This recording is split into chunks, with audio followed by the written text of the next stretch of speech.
अब ध्यानाकर्षण के लिए जो गलगोटिया कॉलेज के लिए मैं इनवाइट करती हूँ माननीय सचिन यादव जी।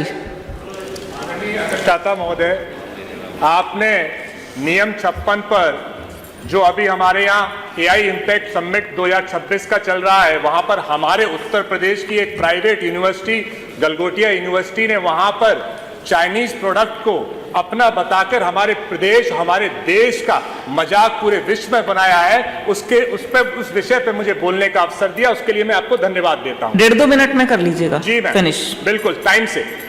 आदरणीय अधिष्ठाता महोदय, भारत का संविधान 51A कहता है कि वैज्ञानिक दृष्टिकोण और सत्यनिष्ठा राष्ट्रीय कर्तव्य है, लेकिन जब हमारे प्रदेश की यूनिवर्सिटीज लगातार प्राइवेट यूनिवर्सिटीज के हमारे यहां बिल आते हैं और उन प्राइवेट यूनिवर्सिटीज को बढ़ाने का काम किया जाता है, ये कोई पॉलिटिकल मुद्दा नहीं है, ये सदन का मुद्दा है कि इस पूरे प्रदेश की निष्ठा का सवाल है। जब हमारी प्राइवेट यूनिवर्सिटीज बन जाती हैं तो इस तरह से विश्व के मंच पर, देश के मंच पर हमारे प्रदेश का नाम बदनाम करने का काम करती हैं, उनकी जांच भी होनी चाहिए और उन पर कार्रवाई भी होनी चाहिए। हम लोगों ने इसी देश में, इसी प्रदेश में आत्मनिर्भर का सपना देखा, बहुत बार बीजेपी सरकार ने इस पर बात की। मेक इन इंडिया का सपना देखा, बहुत बार इस सदन में उसकी चर्चा हुई।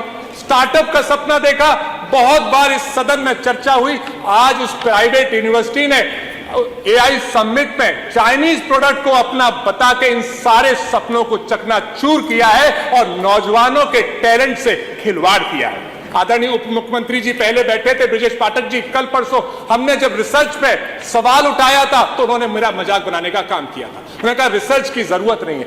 अब जब रिसर्च यूनिवर्सिटीज में होंगी नहीं, या इस तरह की गलगोटिया यूनिवर्सिटी ने जैसे रिसर्च किया है ऐसी रिसर्च करेंगे जहां पे चाइनीज प्रोडक्ट को अपना बताएंगे, तो कैसे हमारा प्रदेश आगे बढ़ेगा। तो आदरणीय अधिष्ठाता महोदय, मैं आपसे, क्योंकि आपने समय बहुत कम दिया है, मैं आपसे यही मांग करता हूं कि बिना वेरिफिकेशन के हमारा जब प्रोडक्ट नहीं था तो कैसे एआई समिट में पहुंचा, ये कहीं ना कहीं गवर्नमेंट की भी जिम्मेदारी है कि फोटो शूट कराने के अलावा उनको वेरिफिकेशन करना चाहिए था कि एआई समिट में जो प्रोडक्ट्स पहुंच रहे हैं या जो यूनिवर्सिटीज पहुंच रही हैं, क्या वो सचमुच रिसर्च करके अपने प्रोडक्ट्स बना रही हैं या नहीं, और इसकी जिम्मेदारी तय करनी चाहिए थी। इसलिए आपके माध्यम से मैं सरकार से अनुरोध करूंगा कि क्योंकि मेरे बहुत से दोस्तों का अमेरिका से तक फोन आया कि आपकी मजाक बन रही है, तो मैं आपके माध्यम से सरकार से अनुरोध करूंगा कि इस विषय की गहनता से जांच हो और इस विषय पर कठोर कार्रवाई हो, जिससे आगे कोई भी प्राइवेट यूनिवर्सिटी ऐसा कदम ना उठा पाए। बहुत बहुत धन्यवाद। माननीय तेज प्रताप जी बोलेंगे क्या?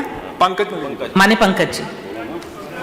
महोदय, डिग्री नहीं दक्षता से देश आगे बढ़ता है। सच्चा शोध ही भविष्य का रास्ता करता है। यह वास्तविकता में हमारे आने वाली पीढ़ी के भविष्य पर प्रश्न चिन्ह खड़ा करता है। इतनी बड़ी यूनिवर्सिटी, इतने बच्चे पढ़ते हैं मान्यवर, और मान्यवर चूंकि वो विश्वविद्यालय उत्तर प्रदेश में स्थित है, यही संचालित है, इसकी जवाबदेही व नियामक निगरानी राज्य सरकार के दायरे में आती है। मान्यवर यह विषय केवल एक संस्थान तक सीमित न होकर देश की शैक्षिक विश्वसनीयता, वैज्ञानिक सत्यनिष्ठा, वैश्विक मंच और हमारे भविष्य से जुड़ा हुआ है। हमारे देश के भविष्य पे प्रश्न चिन्ह खड़ा करता है, प्रतिष्ठा से जुड़ा हुआ है। हमारे यहाँ बहुत काबिल लोग हैं।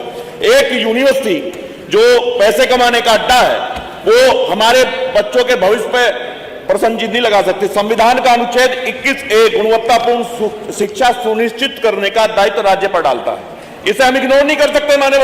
मान्यवर अनुच्छेद 51AH, जो कि अभी सचिन भाई ने बताया, वैज्ञानिक दृष्टिकोण एवं सत्यनिष्ठा को नागरिक कर्तव्य के रूप में स्थापित करता है। 2-3 बातें मैं कहना चाहूंगा, समय आपने कम दिया है, मैं अपनी मांग ही कर लेता हूं।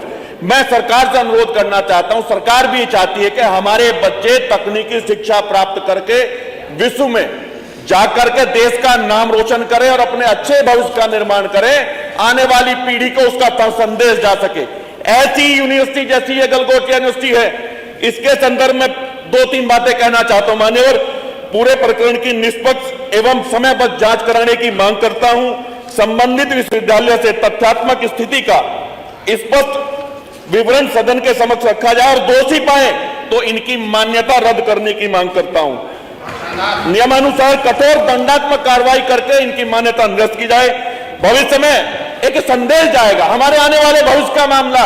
अगर इस तरह से भ्रामक प्रस्तुति कोई करेगा तो वो डरेगा और हमारे आने वाले भविष्य को हमारी नौजवान पीढ़ी का भविष्य मजबूत करने का काम होगा। धन्यवाद आप